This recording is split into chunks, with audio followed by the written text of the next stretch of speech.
Antes de adentrarnos en intervenciones nutricionales destinadas a prolongar la longevidad humana, nos gustaría dedicar un vídeo a un problema más inmediato que posiblemente a muchos os preocupe más por sus efectos directos sobre la percepción de salud, por un lado, y las probabilidades de padecer enfermedades crónicas en el futuro, por otro, la obesidad. Nos centraremos principalmente en cómo normalizar la proporción de tejido adiposo si ya sufrimos de sobrepeso y cómo mantener un normopeso a largo plazo. Cada persona puede tener más o menos propensión por acumular tejido adiposo extra, pero aunque ahora mismo estés en un peso aparentemente adecuado, eso no significa que no tienes trabajo por delante. Debes mantenerlo, algo que será cada vez más difícil conforme avanza tu edad. Y debes aumentar tu masa muscular, independientemente del peso inicial que tengas. ¿Qué es el sobrepeso y la obesidad? Para evaluar si una persona tiene sobrepeso o no, habitualmente se emplea la fórmula del índice de masa corporal, el IMC, que es el peso en kilogramos partido por la altura en metros al cuadrado, que calcula la distribución del cuerpo en relación con el peso y la estatura. El IMC normal se ha definido entre los 18,5 y los 24,9. Entonces, ¿cuándo consideramos que existe sobrepeso? Cuando se tiene un IMC del 25 al 29,9. Por otro lado, los adultos cuyo índice oscila entre los 30 y los 39,9 reciben diferentes grados de obesidad, y con un índice igual o superior a 40, obesidad mórbida. Aunque calcular tu IMC es un buen punto de partida orientativo para ubicarte en una escala de distribución gaussiana, en realidad solamente describe el peso y no el tejido adiposo. En mi opinión, el enfoque general centrado y obsesionado con el peso no es demasiado útil, aunque sea la forma más sencilla de entender el sobrepeso, pero no describe realmente el parámetro que queremos abordar, el tejido adiposo. Por ello, los culturistas habitualmente tienen índices de masas corporales superiores a 30 y evidentemente no por ello sufren de obesidad, sino que tienen una proporción de masa muscular frente a tejido adiposo mucho mayor, y por lo tanto indicadores como peso en la báscula o el IMC no se aplican. De esta forma, podemos dejarnos inspirar por los atletas y olvidarnos del parámetro peso. Por supuesto, si comenzamos en una cifra más elevada y acabamos en una cifra más baja de peso en kilogramos, es probable que hayamos perdido tejido adiposo, pero también podríamos haber perdido retención de líquido, masa muscular, tejido conectivo, etc. Así que vamos a definir nuestro objetivo como perder tejido adiposo. Esto implica que si estamos cerca de nuestro peso ideal, podemos perder tejido adiposo sin perder peso, y no debemos obsesionarnos por las cifras en la báscula. Algo que a menudo discutimos en consulta es que el peso es un indicador especialmente problemático por su alta variabilidad. Esto significa que existe una gran dispersión entre la señal y el ruido. Por ejemplo, en una dieta muy estricta, extremadamente hipocalórica, incluso en situaciones de ayuno completo, lo máximo a lo que podemos aspirar es perder aproximadamente 1 kilogramo a la semana, es decir, unos 150 gramos de tejido adiposo al día, siendo muy generosos con los cálculos teóricos. Esta es la señal que queremos detectar. Sin embargo, nuestro peso puede fluctuar unos 2-3 kilogramos diarios por retención de líquidos, contenido intestinal, influencias hormonales, de forma que esta es nuestra horquilla de ruido. Como puedes ver, detectar una señal de 150 gramos en un ruido de 2 kilogramos de fluctuación diaria es prácticamente imposible, de forma que debemos utilizar promedios y ver altos cada vez más bajos y bajos cada vez más bajos a lo largo de los meses. Si la velocidad de pérdida de peso no es tan extrema, y no debería serlo si queremos perder peso de forma saludable, no queda otra alternativa que fiarse del proceso y ser pacientes.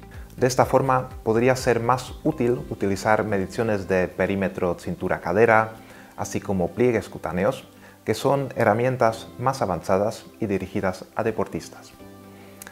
Es posible utilizar una báscula de bioimpedancia que, aunque sufre de los mismos problemas de señal-ruido anteriormente descritos, y además es influida bastante por el estado de hidratación, sí permite detectar tendencias dentro de una misma persona. Es decir, si empiezas con un porcentaje de tejido adiposo en bioimpedancia de un 35% y en 6 meses estás en un 20%, es probable que realmente hayas perdido parte de ese tejido adiposo, aunque la desviación estándar de los resultados sea bastante amplia. Factores que aumentan el riesgo de obesidad. Habitualmente suele apuntarse al estilo de vida, alimentación, como principal causa de obesidad. Y esto es una observación técnicamente cierta, pero no es demasiado útil. Afirmar que para que una persona adquiera tejido adiposo de reserva ha debido existir una entrada calórica en su sistema superior a su gasto calórico es sin duda una descripción adecuada de la realidad termodinámica subyacente, pero no nos indica nada sobre cómo revertir la situación. Existen también casos aislados y no demasiado frecuentes de predisposición a obesidad por factores genéticos o enfermedades como el hipotiroidismo o algunos medicamentos como los glucocorticoides, que, una vez más, no son exactamente una causa de obesidad, pero sí que influyen de forma poderosa sobre el milieu hormonal que favorece su aparición. En cuanto a causas reales de obesidad, encontramos 3 teorías, cada una respaldada por argumentos científicos más o menos convincentes, pero que siguen sin demostrarse completamente. Tenemos la teoría de la insulina o teoría hormonal de la obesidad. Esta fue la explicación predominante de la obesidad por los fisiólogos alemanes antes de la Segunda Guerra Mundial, momento después del cual el epicentro de investigación mundial pasó desde Europa a los Estados Unidos, y toda la investigación previa no publicada en inglés fue repudiada, que realmente no demostrada como errónea. En esta teoría son las señales hormonales, por ejemplo la insulina, actuando sobre los tejidos periféricos de forma local, lo que determina la ganancia o pérdida de tejido adiposo. Ejemplos más visuales de estos son, por ejemplo, los lipomas que se originan en los diabéticos de tipo 1 o de tipo 2, en los sitios donde se inyecta la insulina, o en enfermedades como el síndrome de Cushing o tumores suprarrenales por exceso de glucocorticoides. Teoría calórica de gasto energético o calorías que entran, calorías que salen. Esta teoría nace en los Estados Unidos después de la Segunda Guerra Mundial, realmente por el desarrollo tecnológico que posibilita calcular las calorías contenidas en los alimentos, así como estimar el gasto calórico de una persona mediante cámaras metabólicas. Y tenemos la teoría neurobioquímica. En esta teoría es el cerebro el que determina la ingesta mediante señales hormonales que regulan el apetito, pero el control en este caso es central, no en los tejidos periféricos. En esta teoría se puede incluir la influencia psicoemocional, que en mi opinión tiene un mayor peso de lo que a menudo a la comunidad científica le gustaría admitir.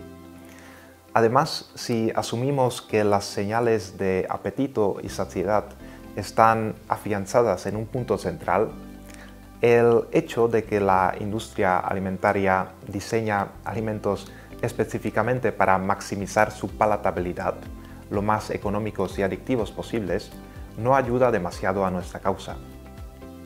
Teoría del termostato, punto fijo o un set point.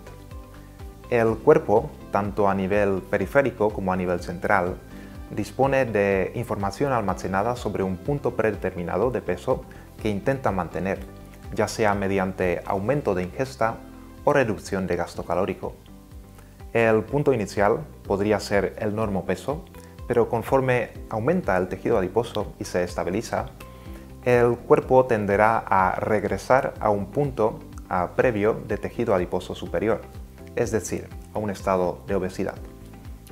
Como puedes ver, todas estas teorías y explicaciones probablemente incluyan una parte de la verdad, de forma que, para enfocarnos en el problema de forma más pragmática posible, vamos a intentar estabilizar las señales hormonales de nuestro cuerpo, calmar el apetito y las señales centrales que regulan nuestra ingesta, y sí, vamos a tratar de aprender y entrenar nuestro estado psicoemocional y los hábitos que rodean nuestra alimentación, apreciar nuevos sabores, incluso sabores que de antemano nos podrían parecer un poquito planos, e incluso poder llevar una dieta sostenible en un mundo donde el acceso a alimentos baratos, rebosantes de energía, azúcar y grasas es prácticamente ilimitado. ¿Qué problemas causan a la salud y a la longevidad? La obesidad no metabólicamente sana, que es la gran mayoría de los casos, desafortunadamente nos predispone a casi todas las enfermedades crónicas de la vejez: diabetes, hipertensión, enfermedades cardiovasculares, problemas osteoarticulares, apnea del sueño, problemas digestivos, ginecológicos e incluso algunos tipos de cáncer. Más allá de estas enfermedades físicas, diría que una parte no despreciable del malestar causado por la obesidad, sobre todo en las personas más jóvenes, es el estrés emocional, la discriminación social, burla y baja autoestima que puede ocasionar. Estas consecuencias psicológicas pueden retroalimentar un bajo estado de ánimo y dificultan aún más conseguir los objetivos de pérdida de peso. Ahora bien, saber que un barco se está hundiendo no nos ayuda demasiado a descubrir dónde están los botes salvavidas, de forma que vayamos hacia un enfoque más orientado a solucionar el problema. Consejos para prevenir y tratar la obesidad. Dar una solución definitiva a un problema de obesidad mundial en un corto vídeo sobre longevidad va a ser un poco complicado, pero podemos dar pautas generales de cómo poder retomar las riendas de tu alimentación y podemos asegurar que si realmente logras una visión de conjunto, si interiorizas estos conocimientos y los aplicas en tu día a día, la pérdida de tejido adiposo vendrá por sí misma. Debes aprender las bases de la nutrición. Como mencionamos en el vídeo anterior, es absolutamente indispensable que puedas ver un plato compuesto por diferentes alimentos y estimar con un ápice de precisión su contenido calórico y su proporción de macronutrientes, por lo menos de carbohidratos y proteínas. Esto puede llevar algo de tiempo, y la idea no es que te conviertas en una calculadora nutricional andante, sino que puedas tener una idea general de qué alimentos son apropiados para tu objetivo actual, en este caso pérdida de tejido adiposo, y qué alimentos podrían ser apropiados para otros objetivos, por ejemplo, ganancia de masa muscular. Para aprender lo más sencillo es utilizar una aplicación de registro de alimentos y que vayas apuntando los que consumes con mayor frecuencia, de forma que puedas construir una base de datos muy sólida en tu cabeza. Te equivocarás y serás bastante impreciso, pero no pasa nada. No buscamos precisión, simplemente conocimiento de base. El segundo punto a resolver, y quizás el más difícil, es tu relación con la comida. Al igual que veremos con la higiene del sueño, el nivel básico de este elemento es cómo te alimentas. Si estás distraído cuando comes, si no prestas atención a la ingesta, o como una forma de diversión o entretenimiento. Realmente debes buscar cambios en estas conductas. La salud psicoemocional requiere un examen de conciencia. Puede que lleves tu dieta a la perfección el 90% del tiempo, pero luego tengas atracones o roturas abruptas de tu plan dietético de forma esporádica, pero lo suficientemente frecuente como para derivar todos tus logros pasados. Esto puede ser debido a estrés o por usar la comida como recompensa o un atenuador de malestar emocional. Me temo que una ingesta excesiva puntual de 1000-2000 kilocalorías puede negar completamente tu déficit calórico de 300 kilocalorías al día que con tanto esfuerzo estabas manteniendo el resto de la semana. Esto es una verdad incómoda, pero la termodinámica no es amable con los objetivos de pérdida de peso. Así pues, si crees que esta situación te describe, debes resolver estos problemas de conducta alimentaria antes de que te plantees cualquier tipo de dieta, porque tus dificultades no tienen nada que ver con la restricción calórica o la restricción dietética o la restricción temporal, sino que debes educarte en salud psicoemocional. Bien, asumiendo que has adquirido algunas nociones sobre macronutrientes y estás en el buen camino con respecto a tu relación con la comida, se te presentan diversas opciones. Por un lado, la restricción calórica. Podrías seguir comiendo lo mismo, pero en menor cantidad. En tu registro de alimentos verás que las proporciones de macronutrientes se mantienen más o menos igual, pero que la ingesta calórica es menor. Esta opción solamente es apropiada para pérdida de peso a corto plazo y suele acompañarse de una respuesta de hambre y malestar, pero es posible de hacer. Para calcular tu gasto calórico tienes varias opciones. Puedes usar algunas ecuaciones matemáticas como la de Harris-Benedict, Katz-McArdell o Mifflin-St. que permiten estimar tu tasa metabólica basal, a lo que puedes añadir una estimación de tu actividad física, usualmente definido como sedentario, actividad ligera, moderada o alta. Las definiciones aquí son nebulosas y posiblemente sea un cálculo impreciso, pero te servirá de orientación. La segunda opción es usar tu nueva habilidad de seguimiento de macronutrientes para apuntar el promedio de tu consumo semanal de alimentos, asumiendo que tal y como te alimentas en este momento puedes mantener tu peso estable a largo plazo. Esta es una forma más precisa. Restricción dietética. Puedes elegir algún tipo de plan con modificación de macronutrientes, por ejemplo una dieta baja en carbohidratos, una dieta más alta en proteínas, o una dieta vegetariana, vegana, alta en carbohidratos y baja en grasas. Cada tipo es más apropiado para un tipo de persona y su fisiología corporal. O la restricción temporal. Puedes empezar perdiendo peso mediante TRF o ayuno intermitente, pero ojo, solamente si también implica restricción calórica. En esta forma de pérdida de tejido adiposo, realmente lo que harás es comprimir tu ventana de alimentación, por ejemplo, saltándote el desayuno, pero sin compensar las calorías del desayuno en tus comidas posteriores. De esta forma, podrás conseguir una restricción calórica inadvertida solamente manejando los tiempos en los que comes. Si tienes algún desbalance hormonal o de señales de saciedad que dificulte la pérdida de tejido adiposo, podremos utilizar suplementación o incluso medicación para mejorar tus perspectivas de éxito, pero no si la causa subyacente se debe a la propia obesidad o a alguno de los puntos anteriores. Evidentemente, estos consejos no son la única forma de normalizar el peso, pero es un mapa general que puede facilitar el proceso.